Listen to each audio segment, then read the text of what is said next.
सवाल करा कि एक आइसोसेलेस ट्राइंगल एबीसी है, इसमें एबी हमारा एसी के बराबर है, AD is perpendicular to BC at D, AD हमारा 8 के बराबर है और पेरीमीटर हमारा एबीसी का है 64। एरिया बता दो। बहुत अच्छा सवाल है और इस सवाल को कैसे करना देखते हैं। इसके देखो दो तरीके हैं, एक तो ट्रेडिशनल है और दूसरा तरीका है कि क्या हम कुछ और कर सकते हैं, उसको भी समझते हैं। जैसे मैंने कहा कि ये वैल्यू हमारी है ए, बी और सी, यहाँ कह रहा है ए बी हमारा ए सी के बराबर है। एडी हमारा परपेंडिकुलर है तो एडी हमने परपेंडिकुलर ड्रॉप कर दिया ऐसा, और परपेंडिकुलर लेंथ हमें क्या दिया है 8। ठीक है।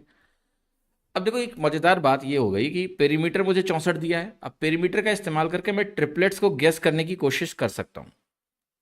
अब 8 मुझे कहां कहां दिखता है, तो एक ट्रिपलेट होता है देखो 6 8 10 का, और एक ट्रिपलेट होता है 8 15 17 का। इन दोनों का इस्तेमाल करके देखते हैं क्या होगा आंसर। जैसे आपने कहा कि मान लिया 6 8 10 का ट्रिपलेट है, तो यहां 10 और 10 लेना पड़ेगा, ये 10 और 10 हो जाएगा, और यहां पर मैं 6 और 6 लूंगा। टोटल करिए देखिए तो बनेगा 10 10 20, 20 और 12 कितना हुआ 32। पेरीमीटर कितना आया 32। क्या ये सही है? नहीं। क्यों? क्योंकि यहां पर आपकी वैल्यू है 64, तो मैं कहूंगा ये ऑप्शन तो नहीं है। तो अगर 6 8 10 का ट्रिपलेट नहीं है तो मेरा ट्रिपलेट शायद 8 15 17 का हो, शायद। ये भी वेरीफाई कर लेते हैं। अगर ये नहीं होगा तो मुझे मैन्युअली शायद सॉल्व करना पड़े। तो 8 15 17 में ये 8 है, एक राइट एंगल ट्राइंगल बन रहा है, तो ये नेचुरली 17 हो जाएगा। हाइपोटेनस सबसे बड़ी भुजा होती है, और ये बनेगा 15। ये 15 इसलिए बनेगा क्योंकि आइसोसेलेस ट्राइंगल में, ये बात मैं बताना भूल गया, मैं फिर से बता देता हूँ। आइसोसेलेस ट्राइंगल में ये जो अल्टीट्यूड होता है ये इसको बाइसेक्ट करता है, यही मीडियन भी होता है, तो इसलिए ये 15 15 लिख रहा हूँ। यहाँ आपकी वैल्यू कितनी आ गई 17। अब टोटल कर लेते हैं जरा पेरीमीटर के लिए। 17 17 34, और 34 प्लस 30 कितना हो गया 64, यानी ये वाला ट्रिपलेट बन गया। अब ये ट्रिपलेट बन गया तो मुझे अगर एरिया निकालना है तो मैं एरिया लिख दूंगा। क्या बनेगा? Half into base into height. ये वैल्यू कितना हो गया 120, यानी आंसर मेरा आ गया सी, 120 सेंटीमीटर स्क्वायर।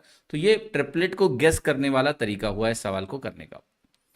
आप कहोगे मान लिया कि सर हम ट्रिपलेट को गेस करके इस प्रश्न को नहीं करेंगे, या हो सकता है एग्जाम में ऐसा कोई डेटा है जिसमें हम ट्रिपलेट गेस ना कर पाए, वो ट्रिपलेट हो ही ना। बिल्कुल वैलिड बात है।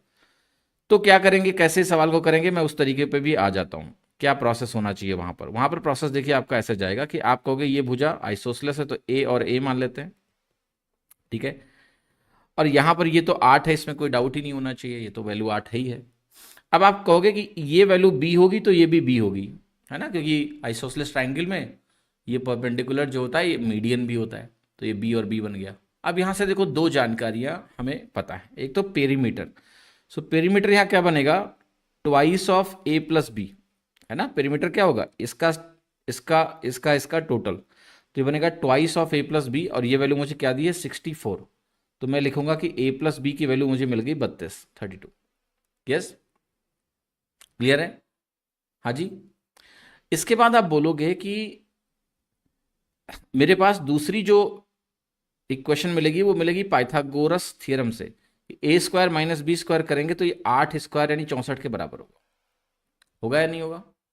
अब इस वैल्यू को आप लिख सकते हो कि भाई ए प्लस बी इंटू ए माइनस बी की वैल्यू कितनी आ गई 64। ए प्लस बी की वैल्यू मुझे पता है 32 है, ए माइनस बी कितना आ गया 2। तो एक इक्वेशन ये हो गया, दूसरा इक्वेशन हमारा ये हो गया। अब मैं इन दोनों को सॉल्व करूंगा, दोनों इक्वेशन को जोड़ूं तो 2a मिलेगा, आधा करूंगा तो a मिलेगा। 32 2 34, a की वैल्यू 17 आ गई। a 17 किसी भी इक्वेशन में रख दो आप तो b की वैल्यू 15 आ गई, तो सॉल्व हो गया। ठीक है। तो अगर मान लिया यहां तो ट्रिपलेट गेसेबल था, अगर मान लिया कहीं पर ऐसा ट्रिपलेट हो जो आप गेस ना कर पाए मान लिया, या फिर लेटस से ट्रिपलेट बन ही ना रहा हो, तो इस तरह से इक्वेशन फॉर्मेट में मुझे सॉल्व करना पड़ेगा, और जब साइड्स आ जाएंगी फिर तो आंसर में कोई दम ही नहीं है।